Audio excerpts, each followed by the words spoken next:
Suppose करो बेटा ये ऊतक है, यहां पर रक्त का विनिमय होगा और ये मैंने रक्त केशिका दिखा रखी है, ब्लड कैपिलरी दिखा रखी है। ब्लड कैपिलरी और ऊतक के बीच गैसों का क्या होगा, विनिमय होगा। जय हिंद फ्यूचर डॉक्टर, स्वागत है आपका भौतिकी प्रश्न में। आज हम बेटा पढ़ने वाले हैं CO2 का परिवहन, जो बहुत ही इंपॉर्टेंट, बहुत ही इंटरेस्टिंग टॉपिक है, ठीक ना। और उसमें अपन लोग देखेंगे किन अवस्थाओं में CO2 का परिवहन होता है, कहां से कहां तक CO2 का परिवहन होता है और कैसे होता है। जैसे आपको इस डायग्राम में क्या दिख रहा है, ये हमारे बेटा फेफड़े होते हैं। फेफड़े के अंदर कूपिकाएं या एल्वियोलाई पाई जाती हैं और वहां गैसों का पहले क्या होता है, विनिमय होता है। उसके बाद यहां से O2 का परिवहन होगा और ऊतक से लेकर लंग्स की ओर, फेफड़ों की ओर CO2 का परिवहन होगा। तो जैसे आप देख रहे हो कि ये जो फेफड़े हैं, फेफड़े की एल्वियोलाई से यहां की ओर, ऊतक की ओर किसका परिवहन होगा, ऑक्सीजन का परिवहन होगा। और ऑक्सीजन आने के बाद यहां CO2 बनेगी और CO2 यहां से अशुद्ध रक्त द्वारा लंग्स की ओर ले जाई जाएगी, ठीक है ना। तो यहां से आपको ये CO2 का परिवहन दिख रहा है। CO2 का परिवहन अशुद्ध रक्त द्वारा होगा, लेकिन कितनी अवस्थाओं में होगा, इन्हीं का डिटेल हम यहां करने वाले हैं। तो देखो बेटा CO2 का परिवहन जनरली 3 अवस्थाओं में देखने को मिलता है। एक तो घुलित अवस्था में, अभी देखेंगे सबका डिटेल। दूसरा होता है कार्ब अमीनो हीमोग्लोबिन के रूप में और तीसरा होता है बाइकार्बोनेट के रूप में। तो 3 अवस्थाओं में CO2 का परिवहन होता है। और कौन कौन अवस्थाएं हैं, कितने कितने प्रतिशत किस अवस्था में होता है, इन सब का डिटेल हम आगे इसी लेक्चर में करने वाले। लेकिन बेटा इससे पहले अगर मैं आपको बताऊं कि जो CO2 का परिवहन है, मतलब CO2 ऊतक में बनेगी। जैसे मैंने इस डायग्राम में आपको देखो पहले दिखाया कि ये आपकी ऊतक है या कोशिकाएं हैं। कोशिकाओं में ग्लूकोज का लगातार ब्रेकडाउन होता है, टूटेगा। और ग्लूकोज टूटता है तो क्या बनती है, CO2 बनती है, वाटर बनता है और हमें ऊर्जा मिलती है। लेकिन इस CO2 को वापस हमें ऊतक से निकाल के लंग्स तक वापस लाना है। तो लेकिन बेटा जैसे ही यहां से CO2 आएगी, यहां CO2 की सांद्रता क्या है, ऊतक में लगातार बन रही है, तो CO2 की सांद्रता ज्यादा है। यहां से CO2 निकलकर कहां आ गई बेटा, ब्लड के प्लाज्मा में पहुंची। और जैसे ब्लड के प्लाज्मा में पहुंची तो ये वहां पर उपस्थित पानी से क्या करेगी, रिएक्शन करने वाली है। लेकिन एक चीज हमें यहां पर याद होना बहुत जरूरी है कि हमारे ब्लड के अंदर एक बहुत ही इंपॉर्टेंट एंजाइम पाया जाता है जिसका नाम है कार्बोनिक एनहाइड्रेज एंजाइम। देखो ये मैंने आपको एंजाइम एक दिखाया है कि एक होता है कार्बोनिक एनहाइड्रेज एंजाइम होता है। अगर बताओ CO2 वाटर से रिएक्शन करती है, CO2 की वाटर से अभिक्रिया होती है। अगर बिना एंजाइम की उपस्थिति में ये अभिक्रिया कराई जाती है तो क्या देखते हो, कार्बोनिक एसिड बनता है। लेकिन कितने परमाणु बनते हैं बेटा, 200 परमाणु 1 घंटे में बनते हैं अगर बिना एंजाइम के कराएं तो। फिर क्या देख रहे हो, अगर इसी रिएक्शन में मैं कार्बोनिक एनहाइड्रेज एंजाइम को डाल दूं तो कितने कार्बोनिक एसिड के मॉलिक्यूल कितने बनने लगते हैं बेटा, 6 लाख परमाणु प्रति सेकेंड बनने लगते हैं। पहले क्या बने थे, 200 बने थे 1 घंटे में, अब बनने लगे 6 लाख 1 सेकेंड में। इसका मतलब इस एंजाइम ने इस रिएक्शन को 10 मिलियन टाइम, कितने, 10 मिलियन गुना क्या कर देता है, ये बढ़ा देता। और आपने ये बायोमोलिक्यूल वाले चैप्टर में पढ़ा होगा, ये बेटा सबसे फास्टेस्ट क्या है, एंजाइम है। ये एंजाइम हमारे ब्लड में पाया जाता है। एक चीज और याद रखना, ब्लड में कहां होता है सर, इसकी कुछ मात्रा प्लाज्मा में भी होती है, अधिकतर मात्रा इसकी RBC में मौजूद होती है। देखो इस डायग्राम में देखते हैं, सपोज करो बेटा ये ऊतक है, यहां पर रक्त का विनिमय होगा और ये मैंने रक्त केशिका दिखा रखी है, ब्लड कैपिलरी दिखा रखी है। ब्लड कैपिलरी और ऊतक के बीच गैसों का क्या होगा, विनिमय होगा। यहां सपोज करो रक्त भरा हुआ है, रक्त में ये वाला प्लाज्मा होगा, अंदर यहां बेटा बहुत सारी RBC आपको मिलेंगी। अब यहां से CO2 जैसे आई तो यहां बेटा प्लाज्मा में कार्बोनिक एनहाइड्रेज एंजाइम मौजूद है, लेकिन कम है। RBC के अंदर क्या होता है, ज्यादा होता है। तो लगभग जितनी CO2 यहां आई उसमें से लगभग 7% CO2 पानी से अभिक्रिया कर जाती है और क्या बनाता है बेटा, H2CO3 बनता है, जिसे हम बोलते हैं कार्बोनिक एसिड कहा जाता है। लगभग कितने प्रतिशत, देखो यहां 7% CO2 कार्बोनिक एसिड के रूप में बांध दी गई।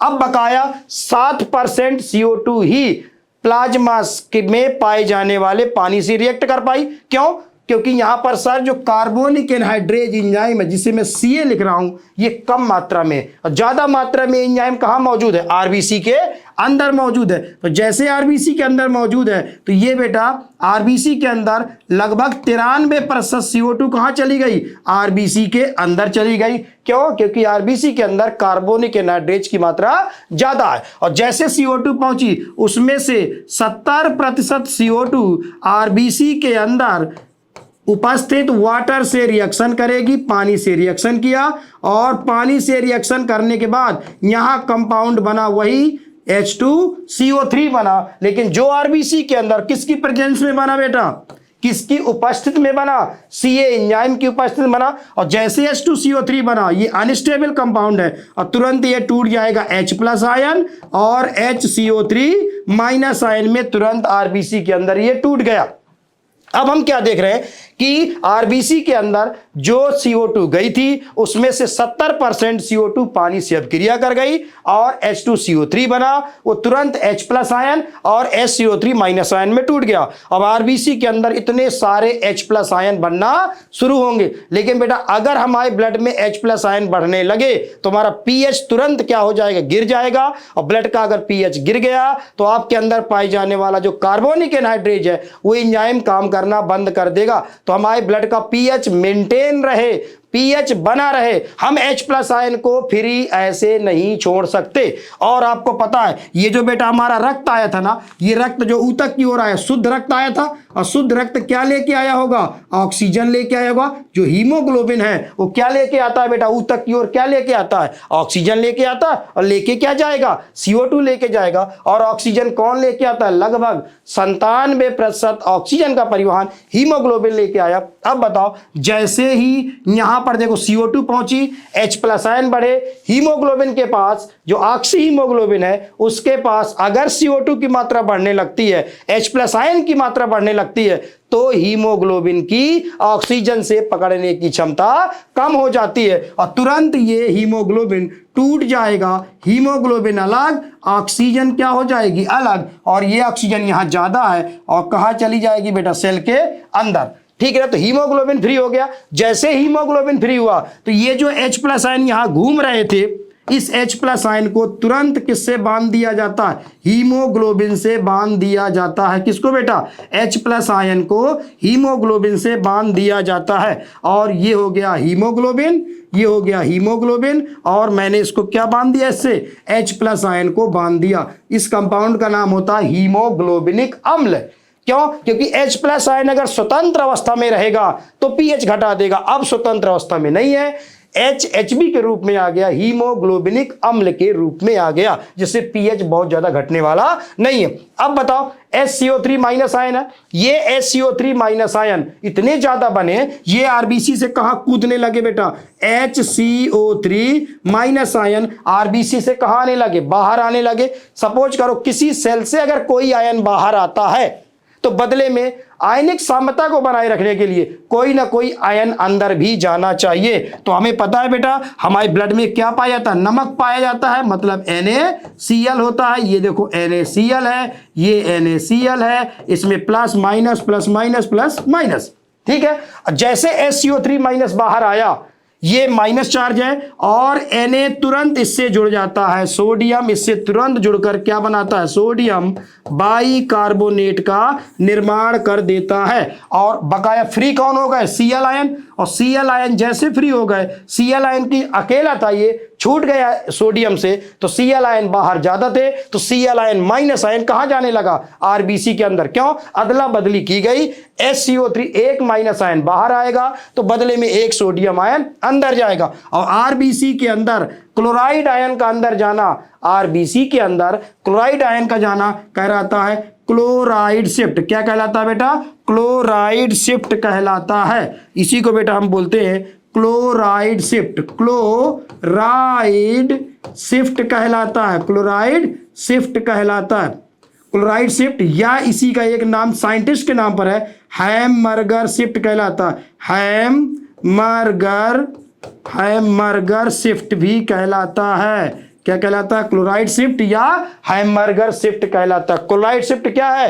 प्लाज्मा से Cl आयन का आरबीसी के अंदर जाना कहलाता है, क्लोराइड शिफ्ट कहलाता है। अब बताओ, जितनी 70% CO2 गई थी, वो 70% CO2 सोडियम बाइकार्बोनेट के रूप में प्लाज्मा में बांध दी गई, ये प्लाज्मा में वापस आ गया। अब बताओ 93% जो CO2 आरबीसी के अंदर गई थी, उसमें से 70% तो यूज हो गई। अब बकाया बेटा कितनी बची? लगभग 23% जो CO2 है ये हीमोग्लोबिन से जुड़ जाती है, और हीमोग्लोबिन के जो ग्लोबिन प्रोटीन वाले भाग से जुड़ करके क्या बनाएगी? HB, और क्या बन गया? CO2, कार्ब अमीनो हीमोग्लोबिन का क्या हो गया? निर्माण। इस तरह से जितनी भी CO2 आई थी, आप यहां देख सकते हो, जितनी भी मैं यहां CO2 लेके आया था, उस CO2 को मैं 3 अवस्थाओं में मैंने बांध दिया। एक अवस्था ये 23% यहां है CO2, 70% आपकी CO2 यहां नजर आ रही है बाइकार्बोनेट के रूप में, 7% CO2 आपकी घुलित अवस्था में है कार्बोनिक एसिड के रूप में। अब बताओ, यहां पर O2 यहां चली गई, CO2 यहां आ गई। अब बताओ आरबीसी के अंदर CO2 कितने अवस्थाओं में बंधी हुई है? कहोगे सर 3 अवस्थाओं में। एक अवस्था ये 7%, एक है ये 23% कार्ब अमीनो हीमोग्लोबिन के रूप में, और 70% बाइकार्बोनेट के रूप में ये आपकी CO2 बंधी हुई है। अब ये रक्त ऐसे बहता हुआ कहां जाएगा बेटा? लंग्स की ओर जाएगा। तो बताओ CO2 का परिवहन कितने अवस्थाओं में हुआ? तो CO2 का परिवहन 3 अवस्थाओं में होता है। तो इस तरह से इस डायग्राम से अपन ने देखा कैसे CO2 का परिवहन किया जाएगा। और जैसे ये लंग्स की तरफ चीजें जाएंगी, लंग्स में सारी रिएक्शन उल्टा कर देना, तो CO2 कहां निकल जाएगी? बाहर निकल जाएगी, और बदले में किसको ले लिया जाएगा? ऑक्सीजन को ले लिया जाएगा। इस तरह से CO2 का परिवहन कितनी अवस्थाओं में हुआ? 3 अवस्थाओं में होता है। इसी से रिलेटेड बेटा कई सारे क्वेश्चन भी पूछे जाते हैं। जैसे एक क्वेश्चन यहां मैंने आपको लिखा है। हाँ, तो बेटा इस क्वेश्चन में क्या कह रहा है कि लगभग 70% CO2 का परिवहन, 70% CO2 का परिवहन ऊतक से लंग्स की ओर किस अवस्था में होता है? तो आपको पता है कि 70% CO2, सबसे ज्यादा CO2 का परिवहन, 70% CO2 का परिवहन किस रूप में होता है? बाइकार्बोनेट अवस्था में होता है, और 7% घुलित अवस्था में होता है, और 23% कार्ब अमीनो हीमोग्लोबिन के रूप में होता है। तो इस तरह से बेटा मैंने आज आपको क्या पढ़ाया? CO2 का परिवहन, जो बहुत ही इंपॉर्टेंट था। इससे कई सारे क्वेश्चन आपस में लिंक होते हैं। कई बच्चों को ज्यादातर समझ में नहीं आता, क्योंकि अंदर आरबीसी के अंदर बहुत सारी रिएक्शंस होती हैं। तो इस तरह से ऐसे ही कई इंटरेस्टिंग वीडियो और देखने के लिए जुड़े रहिए हमारे साथ। तब तक के लिए जय हिंद।